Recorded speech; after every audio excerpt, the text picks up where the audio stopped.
everyone, welcome back to the channel. It is great to welcome Jacob Tanswell from The Athletic, formerly covered AFC Bournemouth, and he's going to talk about where Bournemouth are right now. Jacob, always a warm welcome for you. Fantastic to have you on the channel again. How you doing, buddy? Really good, thank you. Yeah, always enjoy coming on. I listen, I watch all the podcasts, everything on the YouTube channel. I still like to keep up to date with what's happening at Bournemouth, and yeah, it's been a really interesting time since I've left.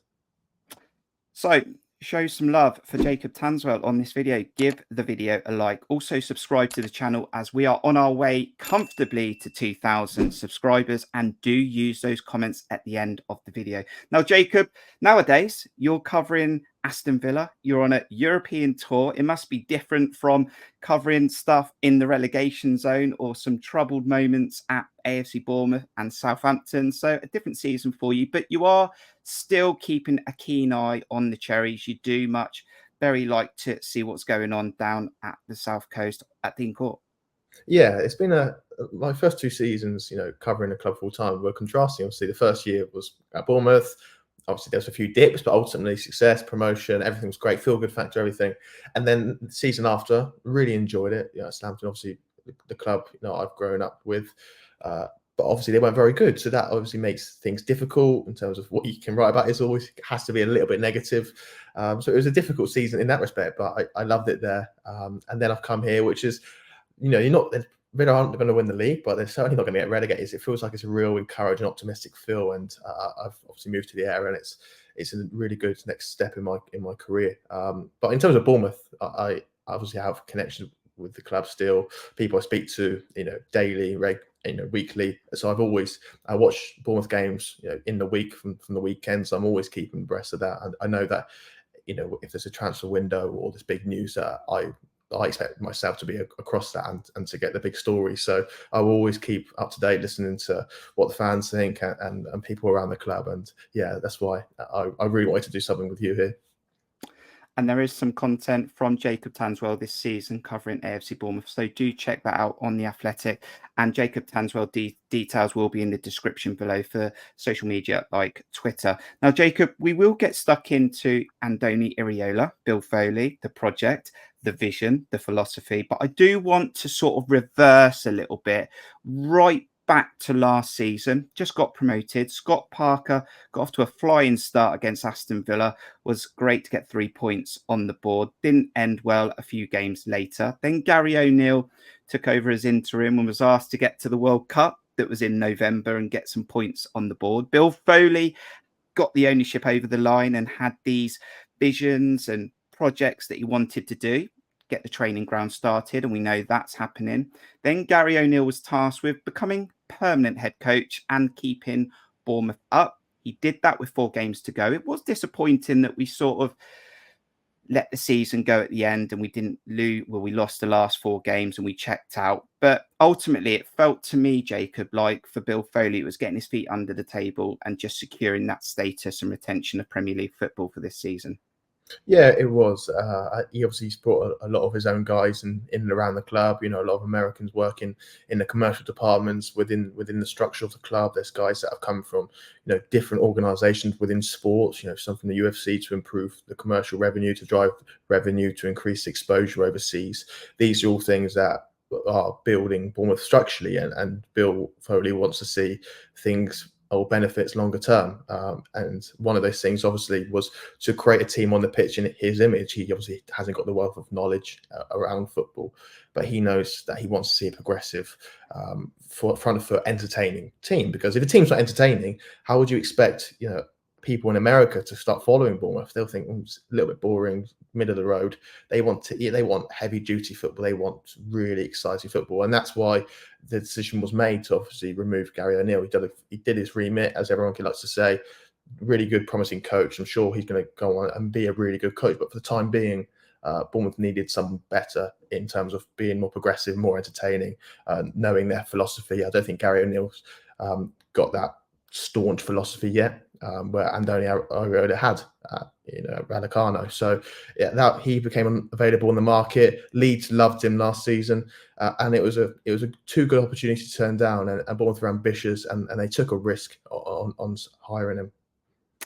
So there have been changes off the pitch. Some have worked, some aren't quite working at the moment. But again, we're very early into this ownership. I remember when the full-time whistle went at Goodison Park in that final game, Jacob, and I said it on the channel that it was a big decision for Bill Foley to make this pre-season. Did he sort of stick with going with Gary ONeil, give him a chance at another season? It would likely have been a season where it would have been tough to watch at times. We might have picked up some scalps, some wins. We probably would have got over the line, and then we probably would have fizzled out at the end if you based it on what we saw. Now, Gary ONeil might have turned into a coach that had an identity and philosophy and worked that out over the pre-season. But the news broke, and it was a bit of a shock to me. I was preparing for Gary ONeil to lead this side into the first 9-10 games. And Bill Foley sort of decided to make a decision. And that decision was to change direction, go with a strategy that was a Brighton type model. And he mentioned that during the change of appointments. And he decided to go with Andoni Iraola, who had been identified within the club as the man to live this vision and philosophy. And I agreed with it, Jacob. I could see it. And I said it at Goodison Park. It would not surprise me if we switched it up, and we did. Before we go to look at the first 9 games in the Premier League for Bournemouth and where we are in the league table, I absolutely got it. And when I looked at the social media and the timeline of Bournemouth fans, it seemed like they got it as well. And it seemed like the decision was right in what Bill Foley was thinking. Yeah, I can completely see both sides argument, and I think it's what you preferably prefer. In terms of, do you want to stick with a guy if you think he came in, troubleshooted in after Scott Parker decided to basically down tools and pass the buck on to everyone else, and you might say, okay, give Gary ONeil a good pre-season, he might be able to stamp his authority, his identity onto the club. But then on the flip side, you say, hold on, this is a guy in Andoni Iraola that can actually come in. We know his style, and we can straight away mold the recruitment, mold the structure around him and that style of play. And it's really important. I'm sure we'll get onto it, but that if he does leave, that Bournemouth hire someone essentially in the same vision as him, because that's the way they want to go. They have to double down on that travel of direction. But the difference with Brighton, which Bill Foley mentioned, is that they had a training ground, they had an infrastructure, they had people there that really aligned with what he wanted or what the manager wanted and the vision. Where Bournemouth are kind of doing both things at the same time. They're still trying to get their structure right, then the support network right, and still trying to get the manager right and the players. So it's all a lot of change, and there's not really a stable foundation yet. Even Bill Foley's new to the club, so this year I always thought it would be a transitional period, but I thought they signed really well, and I think if those players can eventually get some stability, then it's going to be a perfect platform to build on. You see Milos Kerkez, I think he's one of the best young left backs in Europe. But has he got the structure around him? Has he got a left back behind him if he has a bad run of games where he can just drop out the team? So that's probably on the pitch an example of where not everything's quite coordinated yet. So what I did expect, Jacob, when this happened, and I was quickly firing onto Google and YouTube, find out about Andoni Iraola, and people outside of Bournemouth who know a lot about football were like, you've got a great guy here. Like, he's worked his way through the Spanish pyramid. He's done great stuff at Vallecano. He's beaten the big sides in a style that's exciting. We were hearing rock and roll football, organised chaos. He spoke about it in his intro video when he signed as head coach for the club. And when you sign someone like Andoni Iraola, I expected that there would be a serious project plan here. So Andoni comes in with his team that he's been successful with previously.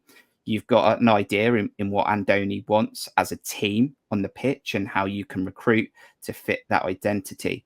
And you almost give this guy half a chance to succeed. The calendar fixture list came out, which didn't look pretty either. On reflection now, going back to that and the point of where we're going to get to, is I feel a little bit sorry for him, because I feel like he hasn't got all the tools, not even close to having all the tools here to not even get us out the relegation zone, but succeed in what the vision is.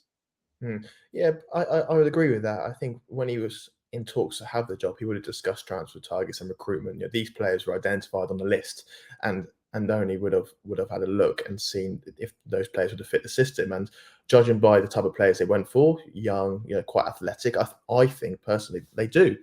The issues are, like you say, the support network, and is everything ready to go for him just to come in straight away and embed his philosophy. I think they've had misfortune, but also oversights in terms of some of the players they've signed. They've always prided themselves on signing players that are fit. They pass the medicals, stringent medicals. They've rejected Flynn Downs a couple of years ago when they were in the Championship. Nicholas Jackson. They've got a history of turning down, rightly so, players because they've seen something wrong in their medicals. But all of a sudden, they've got a few players now. Tyler Adams, Alex Scott. I know he did it a little bit later. Sinister, there's still question marks. I don't think this has been covered enough. Sinister's got question marks over his knees, over other issues as well. So I think that's a bit of misfortune, and I'm sure we'll come on to it, Kirk. The assistant manager and his backroom staff as well. I think if you're going to embed that type of heavy-duty, high-pressing style where the margins between success and getting ripped apart are so fine, you need every single coach knowing the nuances of how to press. So not having his backroom staff is obviously a challenge immediately. Yeah, absolutely. So it would have been a big task instantly for Andoni as they flew out to hot weather in Spain, I think Marbella. And these players for the last 3 seasons under 3 head coaches, and you could probably include Eddie Howe's last season in this, have been coached pragmatically to be on the back foot, to try and counter-attack, and to also be really, really good in converting chances. That's fair. And that got us over the line, got us promoted. That kept us up in the Premier League. But this is not the vision anymore. This is a new vision that Bill Foley and the team want to achieve. So why is it that Andoni comes in and somehow his backroom staff are Gary ONeil's backroom staff, a team that's also worked with coaches that are pragmatically coaching the team? And I feel like Andoni's not only coaching these players to play differently and be more energetic and be more aware, but he's also trying to teach Tommy Elphick and Sean Cooper how to coach this team on the training pitch. Yeah, I think it's just off with one of your early points. I'd probably say Scott Parker, the best of Scott Parker, was quite dynamic, quite athletic. When they were on form, they could press quite high. They could play out from the back. They tried to be on the front foot, dominate possession in a lot of games. But yeah, you're right in terms of Eddie Howe, that last season, quite counter-attack, transitional, Gary ONeil as well. I think it's always good to have players that become coaches. They know the club. They're good coaches within their own right. I think they did a fantastic job last season. Tommy Elphick, Sean Cooper. They know the standards. They can be the bridge between obviously the new and old. And I think that's really important to have them around. But we were talking about this the other day, Kirk. Ralph Hasenhüttl, I'll compare this to his final years at Southampton. When he came into Southampton, when things were at their best, he had an assistant there that he knew, Danny Roll, who's now the Sheffield Wednesday manager. When he left, he was left with people that were already at the club and ex-players. And Hasenhüttl, like Iraola, they play a certain way. They have to play high pressing, and they believe in it. They won't change for anyone. So you need people there that will have their ear, but also they know how to coach and how to train it. And having all that just makes a manager's job, a coach's job on the training pitch so much easier, because there's 24, 25 players, and Andoni might be talking to the striker to how to time his run, how to slow down, to press. But what are the rest of the players doing? Are they standing around, or are they getting coached? Are they getting a little word in the ear from his assistant? And these are the little things, the small marginal gains that will either decide whether press is effective or it completely falls into tatters. Do we know how many men or how many staff have come with Andoni from his La Liga days? Are we aware of this? He's got one fitness coach. One fitness coach. So everyone else was in the previous setup of last season, I assume. Yeah, as I said, I don't think it's an issue with that. They did their job last season, and they're young, malleable coaches who I'm sure doing their best.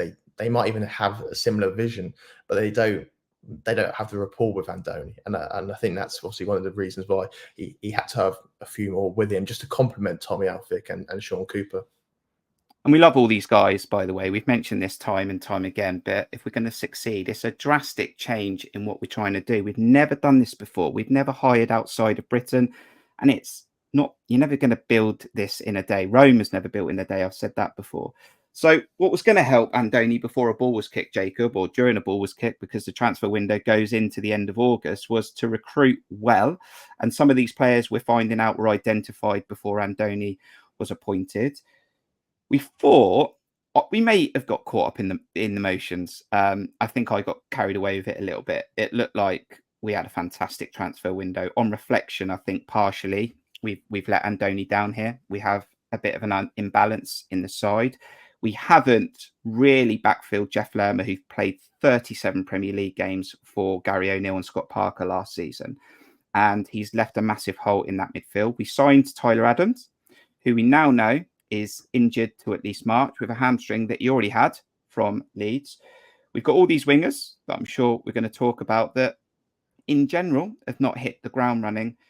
And it looks like we haven't really given Andoni again the tools within the recruitment to achieve this style on the pitch to pick up points. Maybe not. I do think that the players they've signed are really good, talented players, and players that a lot of clubs were interested in. You can say basically they started the recruitment, in terms of buying young, hungry players that they can sell eventually for a better market price in January. Zabani, players like that. The groundwork was being laid then, so they were trying to move into this more dynamic front foot athletic team. But again, right, I think they've brought a lot of good players, but I don't know if they've covered all bases. And I was the same as you. I was working on the Sinister area, Jadon anti-swap deal late into deadline day. And afterwards I came back, I was talking to a few people at the club, and I said, you know what, you've had a really good, one of the best transfer windows. I think you signed a great caliber of players, really hungry, good potential. But then you think, okay, football's not played on paper. Then you start to look at it and you think, okay, Tyler Adams, everyone knew he would be out for a long time. They knew it was a hamstring. He could suffer a reoccurrence.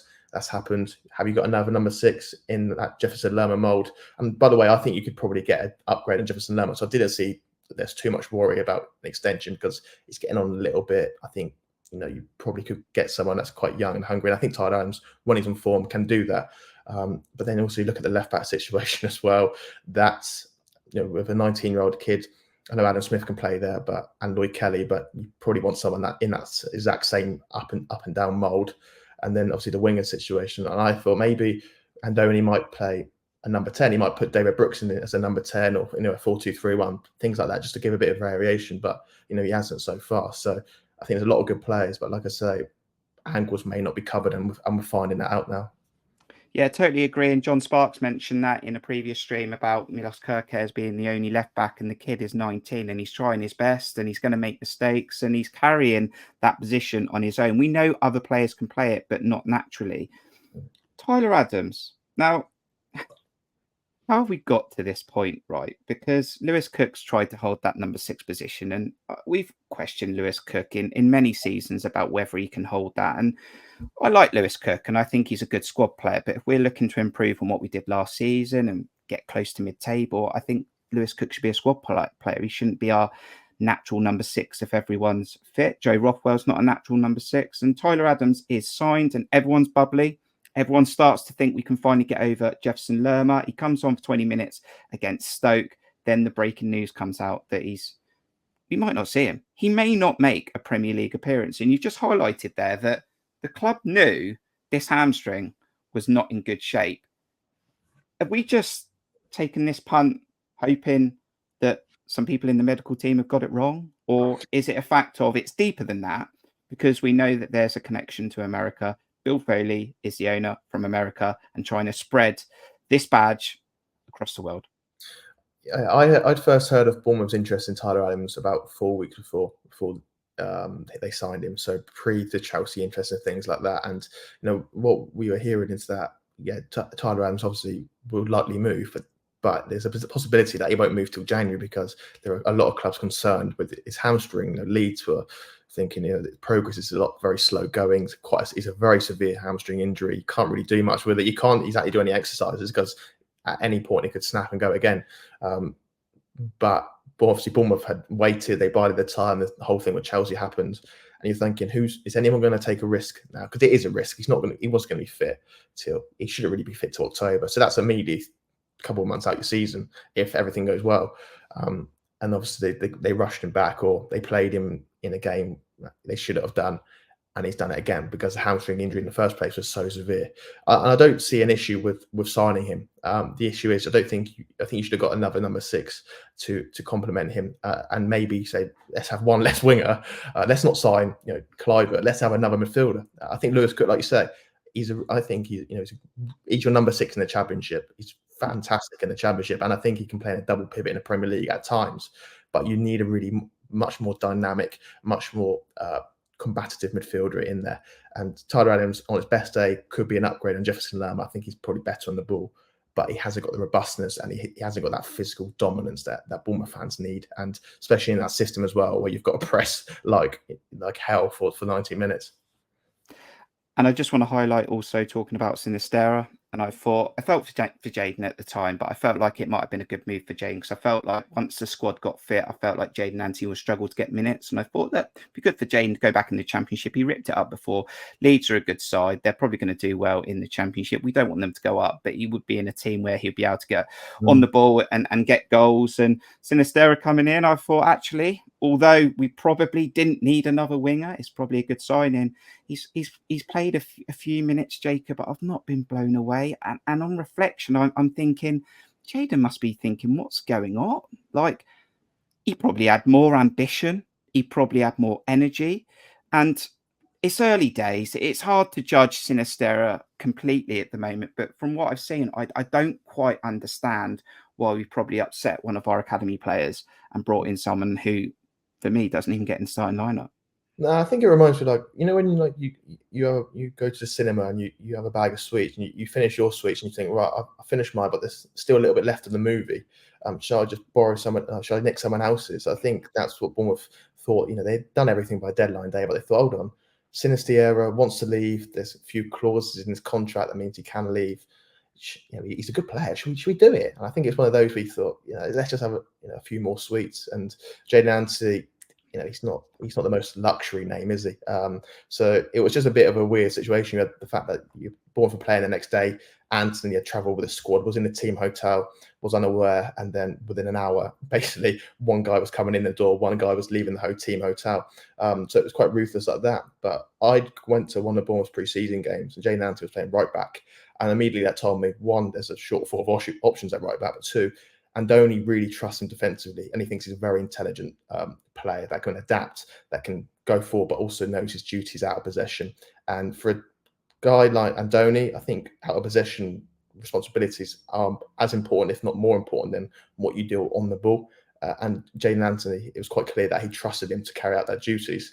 The fact is, Sinister has come in with dodgy injury record, goes away on international duty, long haul flights, not going to play as much, not as going to be as available.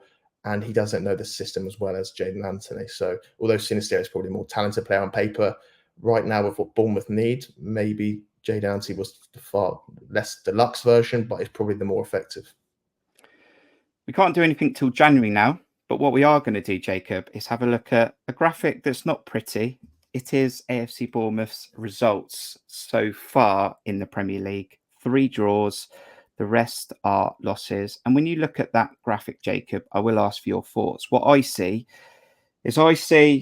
games where we were so close to getting 3 points at Brentford and we switched off. We almost got the 3 points at home to Chelsea if it wasn't for Sanchez's toe. Dom Solanke scores. But in almost every game, bar 2, maybe Tottenham and one other, we've literally shot ourselves in the foot in all of them. Errors, mistakes, switching off, not making the right decisions. And then what you get when you look deeper than that, Jacob, is you see a squad that on paper is talented individually, but you don't see many leaders. You don't see many partnerships. And it opens itself up to really feeling sorry for Andoni Iraola again, because this job is a lot harder than probably what he expected. And when you don't get that first win, pressure just ramps up.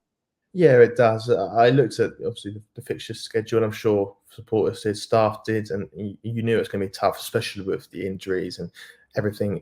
In quite a transitional period. But I think for the first bad defeat was the Everton game. I know there's others where you probably say you could win that game, but you look at Everton, you think, ooh, it's all right with Everton winning, but just a man of performance where you think, maybe this pressing system's not quite clicking yet. things look a little bit scrambled. The goal where Zavani loses it, I know it's a bit of misfortune, but you think, well, Lewis Cook's there in the middle of the back two. I don't know if that looks quite right. So that was a bad performance. But obviously the Wolves game as well, with Lewis Cook's red card. So there are caveats, and it's really important, especially this system which demands so much from players energy-wise.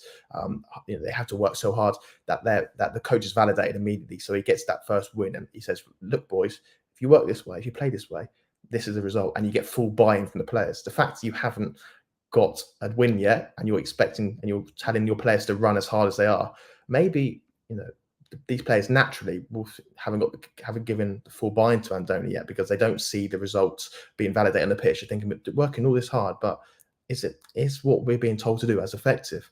So it's so important that Andoni got that early result, just to not only obviously keep everything calm, but to show players internally inside the dressing room that actually what we're doing is right and will bear fruit longer term. I used to, and still do, really love your stuff, Jacob. I still follow you, although you don't cover Bournemouth week in, week out. I still follow you, and you really get down to the detail. And I said this with Andoni Iraola. I said, I'm really excited. I know we're going to lose some games with this style. I still think we'll comfortably stay up. This style should add goals. It will also mean you're unlikely to keep many clean sheets. My fear was, with this group of players, that may struggle to adapt, and it will take time. And correct me if I'm wrong, Jacob, in your experience, I feel like if every single player, or if one player decides that they're not in for the cause or the press, for example, and one player decides, actually, I don't feel it, and doesn't press, you just get eaten alive. The example for that is Arsenal. I mean, Zinchenko picks up the ball on the halfway line with 20 yards worth of space, and the pass to him was from the goalkeeper. And then you start to question where we are now and think, do they believe it? Do they want to believe it? Do they want to try? I don't know where we are at the moment, but Andoni's clearly trying to get these players to see what the vision is, but I don't feel like the full buy-in's there. No, it's natural. You'll see players that will step onto that turf on Saturday that some of them won't quite fully believe in the project or believe in the style of play, and that's natural. As I said earlier, you have to get that first win to show the results. But like you say, you have to have 100% conviction in your principles. Andoni won't change the style. If he changes the style, that's him done. You saw, I covered Southampton last season. As soon as Arsenal went more pragmatic, less defensive, or less on the front foot, he was done. So Andoni has to stick with that. But there's two things that he needs to do. He needs to make sure he picks players that understand how to press, how to play his style, but also manage to obviously have the full buy-in. And if you're a few yards off the press, if you don't recognise the triggers, as you say, you get played around. And I think it'll be a great test on Saturday. If the players are with him, if the majority of players are with him, they should win that game against Burnley. If they're not, and maybe I think obviously you'll start to hear that then they're not with Andoni, then they'll lose that game. So this is a crunch moment for him in his tenure, and for Bournemouth as well as a broader structure. Because if they lose that game, then you're going to start obviously facing inwards, turning inwards, and looking at the question of sacking Gary O'Neill, hiring Andoni, and the decision makers that have done that. Yeah, I totally agree with you. And I don't think it sends out a good message with regards to Andoni if he does bin it all off. What I have said in the last few weeks, Jacob, as we struggle to still get that first Premier League win, is he may have to adapt just a little bit to try and get that win. I don't want him to bin it off and turn into a pragmatic football team just to get the 3 points, because I think it basically tells the team, the fans, and the board that you don't even believe in your own principles. So you've got to stick with it, but you may have to adapt against Burnley. Let's take a look then, Jacob, at what Bournemouth have got coming up in the next 6, because I think we're really into a situation now where it is really important we pick up points. I think we have to stick to the vision over 38 games. What is the plan for the next 3 seasons? But in the next 6, we do need to pick up Premier League points. And it does start home against Burnley. We then go off to Manchester City, Newcastle at home, Sheffield United away, Villa at home, and Crystal Palace away. So I think Bill Foley's flying in for this game. I don't think our record's very good when he does this, by the way, but he probably wants his own eyes on what's going on. It's a big day for Andoni Iraola. Burnley are not in great shape either. Only the 1 win against Luton. I think they conceded the second most goals in the league. We're the lowest goal scorers, but they do concede in every single game. What are you expecting on Saturday from this team, from Andoni, from Bournemouth? I think you'll see straight away if Bournemouth are there mentally, because Burnley would, Villa have played Burnley. They will try and dominate possession. They're basically a lower grade version of Man City. They'll keep the ball around their back, the inverted fullbacks, and Bournemouth will be without the ball for long spells. And it's how they press, when they press, it's how compact they are. The defensive line as well. They have to really be in good shape. And I watch a lot of cricket. That England aren't doing very well at the moment because they've gone into their shells. They've tried to be a little bit more pragmatic. If anything, to get out of this rut, I think Andoni's got to be even more extreme in what he does. I think he wants to tell the players to press even harder, to go forward quicker, to look forward straight away, and let's play those balls, take more risks, because that is, the braver you are, the more effective Andoni's Iraola's pressing and game plan is. So I do expect Bournemouth to fly out of the traps, and they need to get that early goal. And then keep that going. They can't have any lulls. I think, obviously, I haven't been to any games in the league this season, but the atmosphere will be really important. And there will be periods where Bournemouth will have to suffer, I imagine, where things will get nervy, but they have to make sure they remain brave. And if they, I think you'll see in the substitutions he makes as well, whether that is the case. If you take off Solanke or you take off one of the more forward players and you bring a defender on, then maybe it shows that results are more important than believing in your principles. And if we learned anything from last week, we need to keep our heads in a real important moment of our season. Some were saying it was season defining last week. It most definitely is season defining this week. Some big decisions for Andoni this week, Jacob. I think it's time for Neto to have a bit of a rest. The guy, in my opinion, has cost us massive moments where we've conceded goals and it's been costly. And there was another one last week that cost us a point.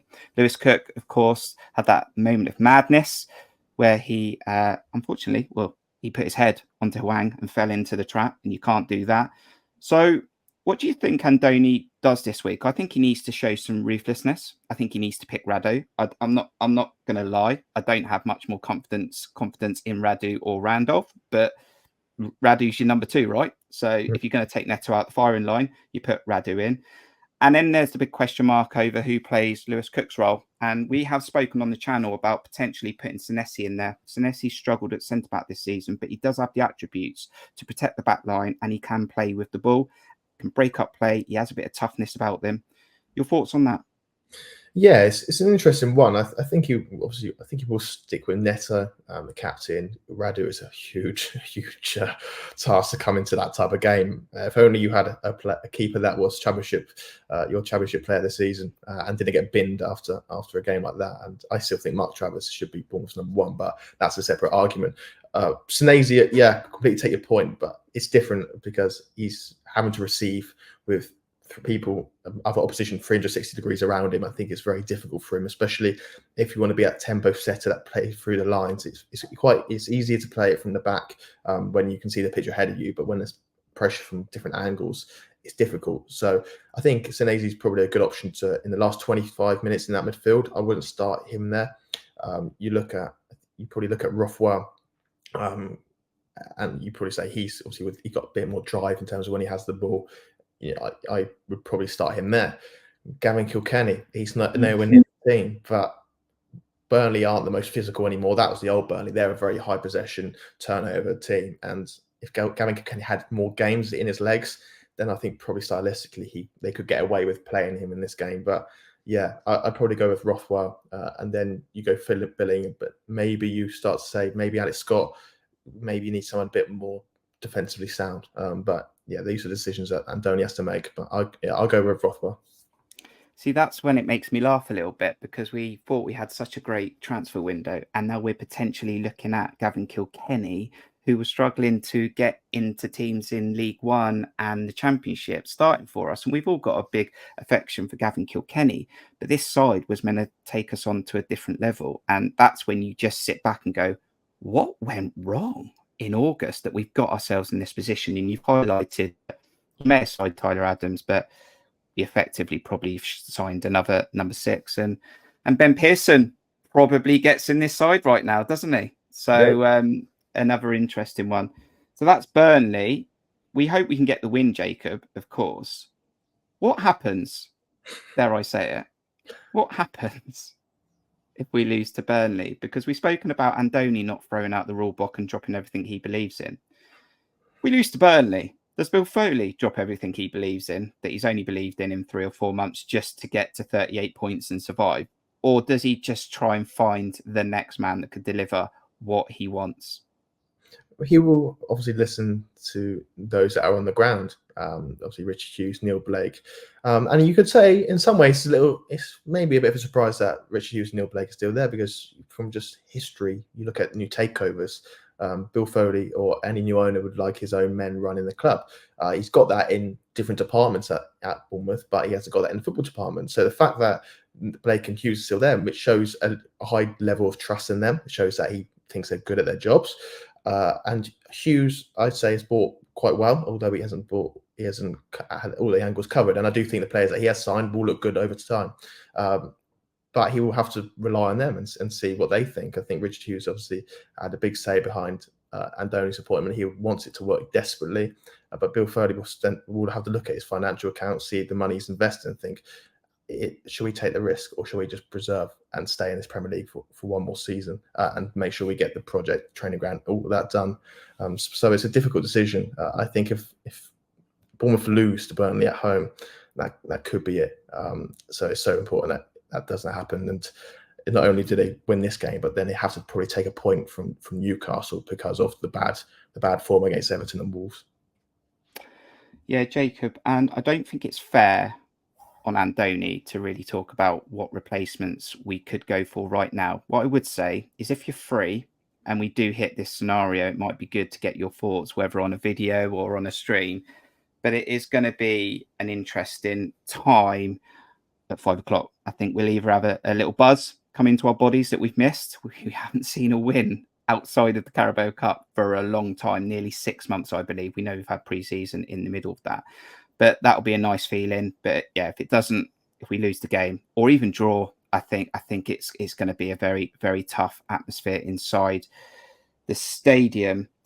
So Gary ONeil, to sort of wrap up this sort of stream and video that we're doing, and I want to pick this up, right, because I think the questions that are going around potentially, Jacob, are not correct. So we know that you've always delivered great stuff for us and you try and stick up for us. We find as AFC Bournemouth fans that the media are a little bit harsh on us. We feel like we're fighting our own battles. Sometimes we have to put a wall around us.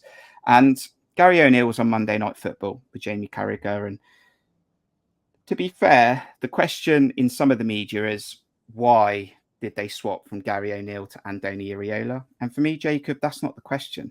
That's not the question for me. Because Bill Foley didn't believe that Gary ONeil had an identity or philosophy that could deliver this Brighton-type model or something that could be really exciting. The question for me, coming down the road potentially, is just whether Andoni is the right man to deliver this. And that's all it should be. And you put a tweet out saying it's not about the narrative. It's about thriving over surviving. And I just would like to thank you for that tweet. And I know a lot of people did. But just sort of elaborate on what you're saying there, because that's how I feel. Yeah, Gary ONeil, he spoke extremely well on Monday Night Football. I think he's tactically so intelligent, such an intelligent coach, but he's an adaptable coach, and he's one that's probably going to lean on the side of pragmatism, and that's fantastic for certain clubs. Look at Wolves; they had an awful pre-season. They needed someone to steady the ship. Gary ONeil was perfect for that, no problem at all. And maybe with time, he will then show that he's more than that, and I think he could do. But right now, what Bournemouth want with a new owner, they want someone that's more progressive. They want someone that can work with this young talent that has an identity in terms of athletic front foot to build and to sculpt these players, and that's what recruitment's geared towards. Fact is, they haven't probably got the processes in place like Brighton have to make sure they're successful and for the formula to work. You know, Graham Potter built, or Chris Hughton built it. Probably what Gary ONeil kind of does in terms of being that pragmatic, making sure everything's stable. Graham Potter developed it, and they'll deserve he's taken it onto another level. And it's whether Andoni's the one that's going to bear the fruit himself, or is it going to be someone else? I think whether they sack him is whether they believe in the processes and take away defeats, take away the points. Do they believe, similar to what Arsenal do with Arteta, do Bournemouth believe that although things aren't going well now, that the foundation is being built for it to prosper longer term? And that's where player buying, where you've got to look at other players are playing for him. If they're not, then he'll be sacked. If they are and they like him and they say it's working, there's a good chance or a better chance that he will stay. So these are all the things that are more deeper, more profound than just surface level results. People can just look at that. These are all these things that need to be considered. And yeah, Gary O'Neill, like I say, really good coach, but Bournemouth want to compete. They want to punch above their weight. They want to get top 10, top 8, regularly in seasons. Gary O'Neill, as he showed last season, he had a good run of games. Can't quite do that yet. But if he is given a platform, he can. It's just right now he's the wrong manager at the wrong time. Andoni, they hoped was the right manager, but as you said, he's being hamstrung in with misfortune, but also the overall structure of the club not quite being ready yet. And I know you're watching football from dizzy heights near the top of the Premier League week in, week out. But if there is another positive for AFC Bournemouth fans right now, this league does still have a good chance of survival. Sheffield United are not pulling up trees. Burnley are not pulling up trees. Luton are fighting hard. It may be 3 from 4, but even after all of this, Jacob, no wins yet on the board. There's still a very good chance that Bournemouth can survive, finish 17th and regroup. Yeah, you're just saying if Bournemouth beat Burnley, then the picture looks so much more rosier. Then you get a nice point against Newcastle, Aston Villa at home, and all of a sudden you're 15th, you're 14th, heading into Christmas. You think, hold on, we've had a pretty bad start to the season, but look at that, we've got great scope for improvement. And I do think the relegated teams are much easier to call than last season. I think there's good competition last year, but this year it looks like the teams that could come up are in a good chance that they'll go down again. So yeah, one win will completely change the narrative, the dynamic, and hopefully the atmosphere around the club and within the squad too. I mean, you know it better than anyone else. I mean, a week changes in football, doesn't it? It does. It's a crazy game. As you think, everything's quite doom and gloom at the moment, but you say Bournemouth turn over Burnley 3-0, then all of a sudden Andoni's got everyone pressing and everyone singing to his tune. Yeah, fantastic. Jacob, I always enjoy having conversations with you. I think you're level-headed. I think you see it how it really is inside the AFC Bournemouth fan base. I know you're covering Aston Villa this season. You've got a European tour, so you going anywhere this week? Are you on a plane? Yeah, tomorrow morning, Wednesday morning, I'm going to Amsterdam. So not much holiday. It's going to be just basically staying in the hotel, doing some work. But yeah, they're playing Alkmaar on Thursday evening, so it should be fun. But yeah, as I said, whenever there's a big story around Bournemouth, I'll do my best to write about them and cover. And I think hopefully I've obviously interviewed Junior Stanislas last week, so yeah, great guy. I think there'll be more hopefully coming as well. Is he potentially joining this coaching setup? Well, he's moving into under 18 under 23. So I asked him, I said, hold on, look at the record. There might be an opportunity for you to progress quite quickly. And he said, hold on, I just need to get coaching first. But the pathway is there, isn't it, for these players that are retiring? Great stat for you as well, Jacob. And you probably know this. Do you know that Junior Stanislas is the last player for us to score in a league game from a direct free kick? How bonkers is that? Championship. I was thinking this the other day. I can't remember when I covered Bournemouth. I can't remember them scoring from a free kick. I think Billing was taking him and he's just hammering against the wall. Didn't he hit the post outside the post at Leicester last year? I can remember that one. But I'm sure the Junior Stanislas, correct us in the comments, I'm sure the Junior Stanislas one was against Reading, was the last direct free kick in the league. Joe Rothwell scored in the Carabao Cup, shot, stroke, cross. But yeah, he's still hanging on to that, Junior. He's still, and I said to him actually, who will take the free kicks? And he was saying that Lewis Cook and Philip Billing are the two best. So they need to start stepping up a little bit. And finally, we might be seeing you, if you're not too busy, in a few weeks as Aston Villa take on Bournemouth. Hopefully their form dips a bit. Ollie Watkins is absolutely loving life at the moment. Yeah, they're a very good side. I mean, Unai Emery is building something right there. We're talking about trying to build this. And just very quickly, I mean, how's that happened? Is it taken Unai time? Or because I see we get on with a lot of podcasters, and I think it's Up the Villa podcast, and Luke there has said that he's never seen or enjoyed his life so much following Villa, and he can only thank Unai Emery for that. And that's something we're trying to live for, I suppose, in time. It's interesting because we were talking about Andoni not having an assistant. Emery is basically his club. He's brought in, 24 Spanish-speaking assistants. The whole club's basically been built by him. He's got so many, and obviously it's a risk because if things go wrong, then you probably have to get rid of a lot of more staff. But everything is sculpted for him. Everything makes his life easy, so he can just focus on the pitch and focus on his philosophy. And yeah, Emery, I think they're fourth in the league since, if you look at just the form since he took over. It's so efficient, so effective. Everything's singing to the same beat. But the only thing that Bournemouth might think in their favour is that obviously the Thursday-Sunday schedule for Villa, they do get tired, especially towards the end or after an international break. So maybe Bournemouth might catch them on a good day. Thank you, Jacob. Look after yourselves. Take care, and we'll speak to you soon. Thank you, Kirk. Cheers. Thank you to you, the fans, for checking out this video. Do get your comments below, subscribe to the channel, hit the like button, and thank you to those monthly members. That's been Jacob Tanswell on this video. I'm sure you've absolutely loved it. If you've listened to this on the podcast, do what you've got to do to also support that platform. But from me and Jacob on this one, we'll see you on the next one. Up, Cherries.